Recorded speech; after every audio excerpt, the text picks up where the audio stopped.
Saudações, irmãos, sejam todos bem-vindos a mais uma apresentação especial na Escola de Profecia. Eu espero que o sábado tenha sido bom ou que esteja sendo bom para alguns ainda. Vamos dar prosseguimento com os nossos estudos sobre o que está por detrás dos fatos e o que está por detrás dos acontecimentos. Queridos irmãos, se vocês ainda não perceberam, existe de fato uma batalha entre o bem e o mal no nosso mundo. E esta batalha está chegando ao final. Vamos começar com uma oração. Pai eterno, obrigado por mais uma experiência do sábado. Obrigado por este momento em que podemos estar aqui para acompanhar estes fatos e que nos dão certeza, Pai, que vivemos num grande conflito sim, mas neste conflito Jesus é vitorioso e nós sairemos vitoriosos com Ele. Guarda-nos até o final e permita com que as condições estejam assim preparadas até que terminemos esta apresentação. Em nome de Jesus. Amém. Meus irmãos, nós vivemos num mundo terrível. Nós vivemos num mundo cada dia mais assustador. Nossos corações anseiam pela segunda vinda de Cristo. Mas enquanto este dia não chega, nós temos que conviver com as situações do mundo. Enquanto este dia não chega, nós iremos ver o cumprimento profético. Sim. E cada dia que passa, estamos nos aproximando mais e mais deste grande conflito final. Ora, eu quero começar lendo João capítulo 10, verso 10. Escuta, irmãos, o que Jesus diz aqui. Verso 10. O ladrão vem apenas para roubar, matar e destruir. Eu entendo o ladrão aqui como uma referência a Satanás. Satanás vem apenas para roubar, matar e destruir. Eu, diz Jesus, eu vim para que tenham vida e a tenham em abundância. Ora, irmãos, Jesus traz vida. Jesus traz gozo, Jesus traz transformação, Jesus traz vida eterna. Por outro lado, Satanás vem para matar, roubar e destruir. Os irmãos vão perceber através desta apresentação que aqueles que se declaram os pontífices, os vigários de Cristo na terra, ao invés de trazerem vida às pessoas, pelo contrário, vêm para matar, roubar e destruir. Isto mesmo, isto é muito triste. O que eu vou apresentar para os irmãos agora, no por detrás dos fatos de hoje, são coisas realmente verídicas. Vocês podem encontrar em diferentes livros. Eu vou mostrar aqui os livros. Vão lá, pesquisem por vocês mesmos e vão encontrar. Eu não vim aqui para mentir. Irmãos, nós já tínhamos lido esta passagem e eu volto a ler. Vejam aqui, este homem escreve no seu livro, na página 144. Ele diz: os papas e os seus agentes jesuítas foram e são os instigadores das guerras. E enquanto o mundo está sofrendo uma dor verdadeira, Roma está comemorando com champanhe. Bem, não fiquem zangados ou aborrecidos comigo, eu apenas estou lendo esta passagem. Que o quê? Que os papas e seus jesuítas são os responsáveis pelas guerras de todos os tempos. É isto verdade? É isto realmente verdade? Queridos, uma investigação profunda da história irá revelar que o papado está sim por detrás das principais guerras que acontecem neste mundo. Isto é triste. Eu sinto muito informar, mas esta é a realidade. Vamos lá, não iremos falar de todas nesta apresentação. Vamos lá para a primeira, que é a Guerra Civil dos Estados Unidos da América, que aconteceu de 1861 a 1865. Ora, a nossa Igreja Adventista do Sétimo Dia foi oficializada ou organizada no período desta guerra. Quem foi o instigador desta guerra? Qual era o objetivo em instigar esta guerra? Vejam que não há nada que eles fazem sem um objetivo por detrás. Até o final desta apresentação, vocês vão ver que eles conseguiram trazer algo no mundo, algo que nós estamos vendo hoje, que nós nem sequer imaginávamos que foram eles que trouxeram ou eles impulsionaram.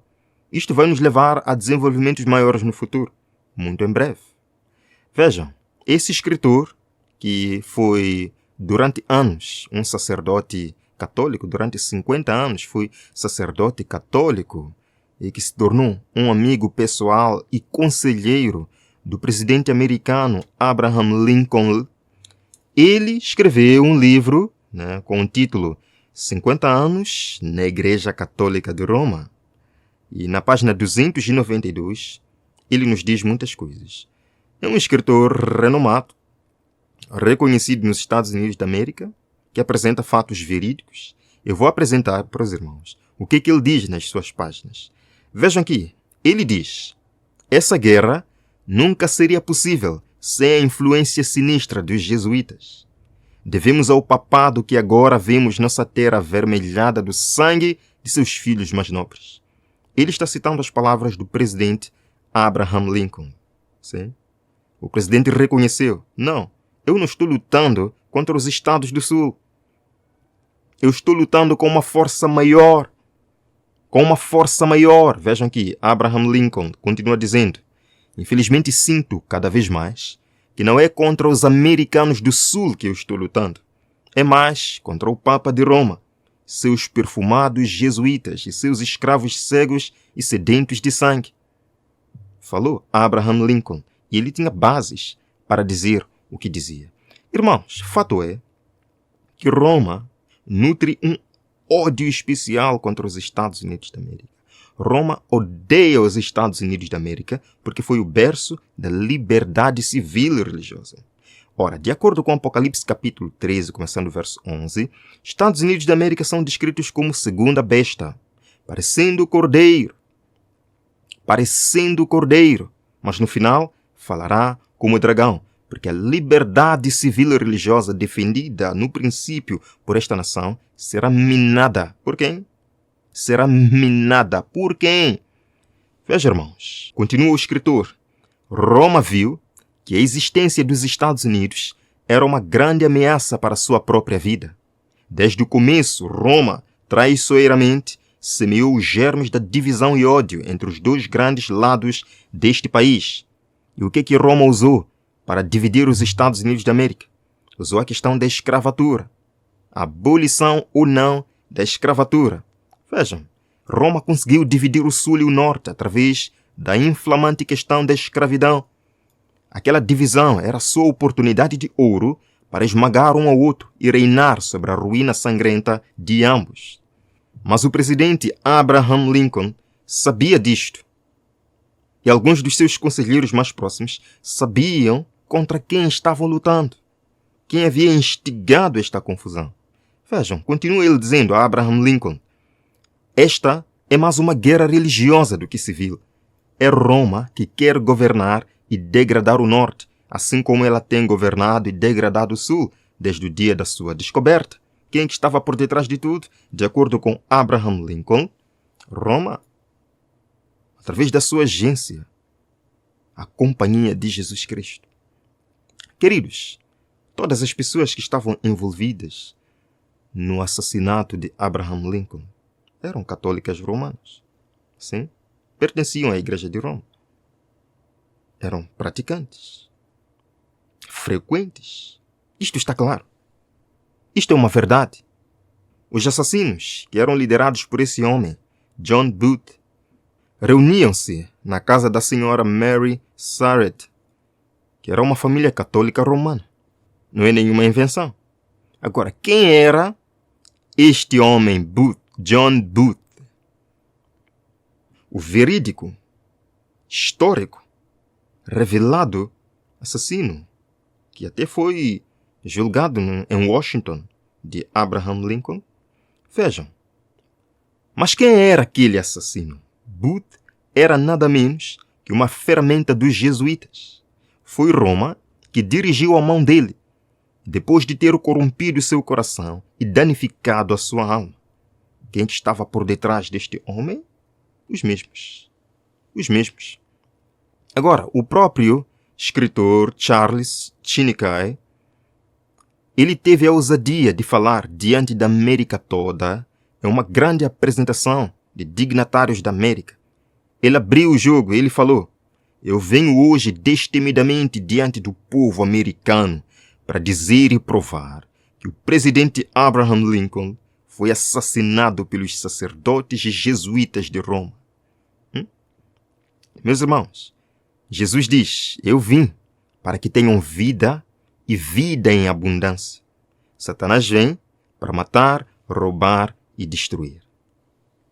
Como é que os supostos servos de Cristo representantes de Cristo na Terra, são capazes de fazer uma coisa destas? Não.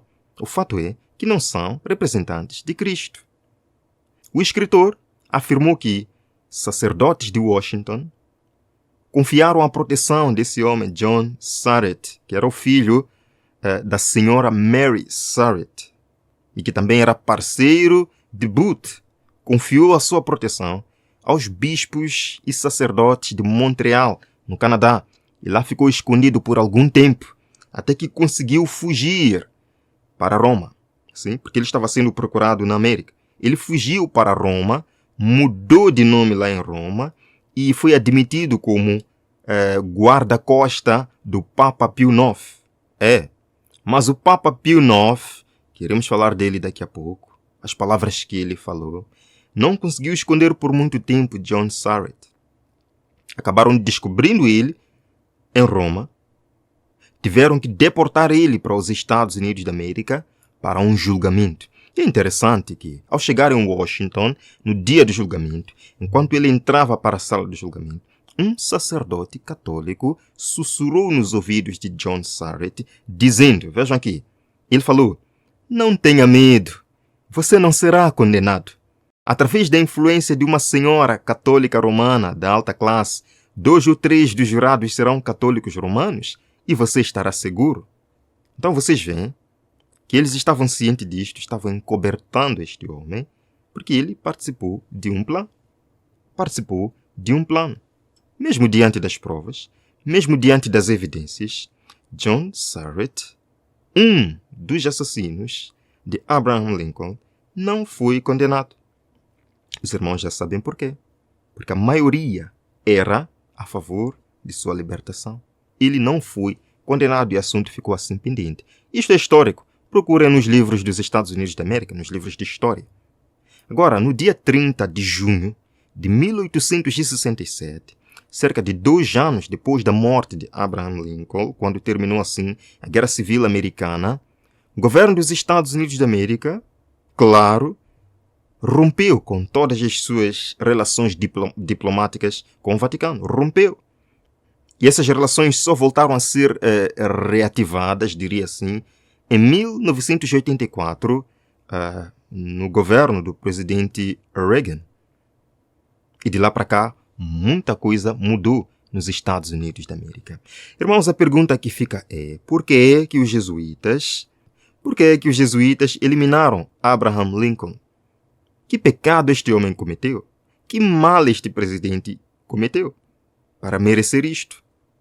É que ele, Abraham Lincoln, se opôs ao plano jesuíta de estabelecer a Federal Reserve Bank, que é o Banco Central dos Estados Unidos da América, que dizem que é dos Estados Unidos da América, mas que na verdade não é. É um banco privado. Foi instalado nos Estados Unidos da América, um banco privado, certo? Então foi por isso que ele foi eliminado.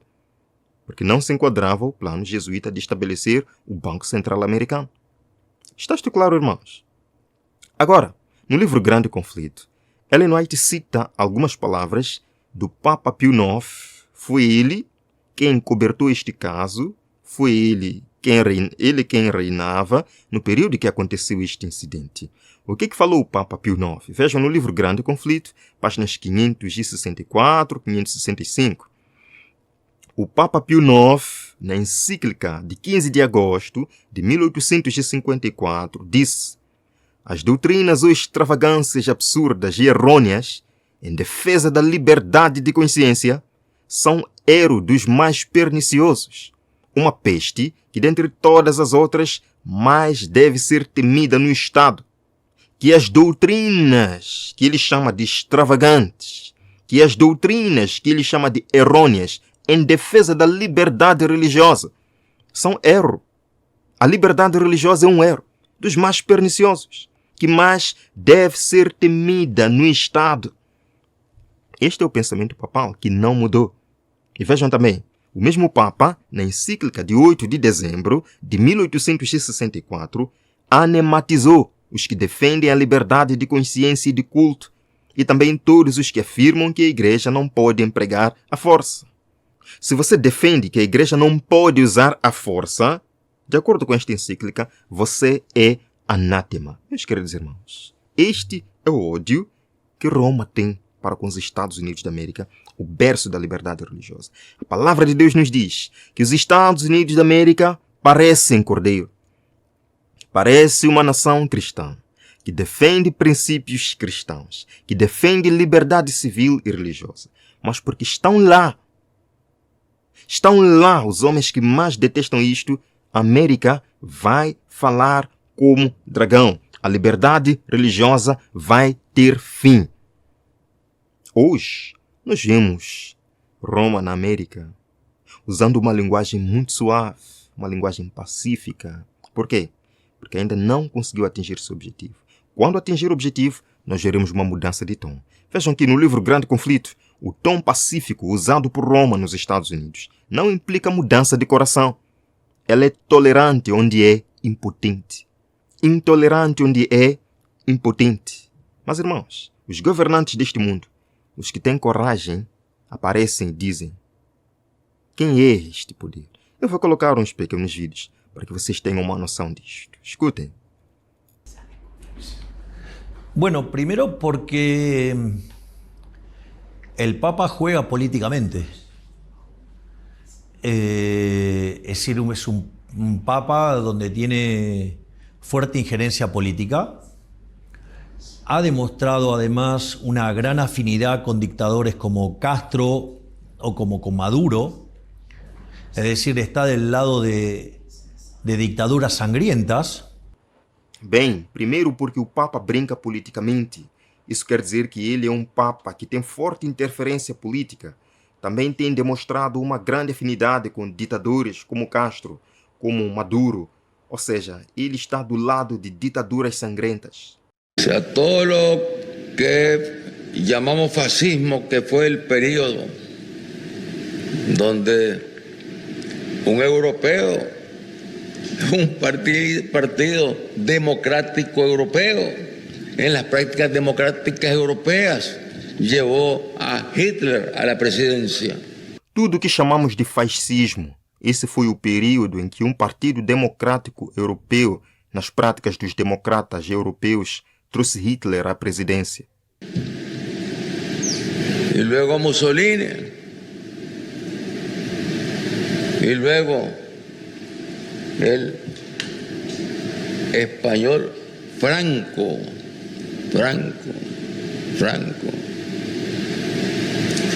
que destrozó al pueblo español.